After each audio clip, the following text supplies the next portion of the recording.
ദുബൈയിൽ പ്രവാസികൾ ഉൾപ്പെടെയുള്ളവരുടെ മരണാനന്തര നടപടികൾ എളുപ്പമാക്കാൻ പുതിയ സംവിധാനം. ഇതിനായി ദുബൈ ഹെൽത്ത് അതോറിറ്റി ഏകീകൃത പ്ലാറ്റ്ഫോമിന് തുടക്കം കുറിച്ചു.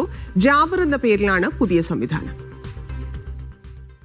മരണപ്പെട്ടവരുടെ രേഖകൾ ശരിയാക്കാൻ ബന്ധുക്കൾ വിവിധ ഓഫീസുകൾ കയറിയിറങ്ങുന്നത് ഒഴിവാക്കാനാണ് ദുബൈയിൽ ജാബർ എന്ന ഏകീകൃത സംവിധാനം ആരംഭിക്കുന്നത്. മരിച്ചവരുടെ കുടുംബത്തിനായി പ്രത്യേകമായി ഒരു സർക്കാർ ഓഫീസർ സേവനത്തിന് രംഗത്തുണ്ടാകും. ആശുപത്രിയിൽ മരണം സ്ഥിരീകരിച്ചാൽ പുതിയ സംവിധാനത്തിൽ ഓട്ടോമാറ്റിക്കായി തന്നെ മരണ സർട്ടിഫിക്കറ്റ് ഇഷ്യൂ ചെയ്യും.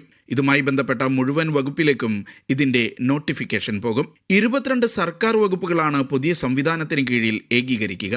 മയ്യത്ത് പരിപാലനം, ഖബറടക്കം എന്നീ ചടങ്ങുകൾക്കുമായി 130-ലധികം സന്നദ്ധ പ്രവർത്തകരുടെ സേവനം ലഭ്യമാക്കും.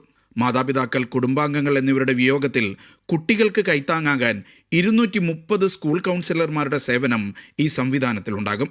ബന്ധുമിത്രാദികളെ അനുശോചനം അറിയിക്കാനും ഒത്തുചേരാനും 70 സ്ഥലങ്ങളിൽ പ്രത്യേക ടെന്റുകൾ സജ്ജമാക്കും. പ്രവാസികളുടെ മൃതദേഹങ്ങൾ നാട്ടിലെത്തിക്കുന്ന നടപടികൾ വേഗത്തിലാക്കാനും ഈ സംവിധാനം സഹായകമാകുമെന്നാണ് വിലയിരുത്തുന്നത്.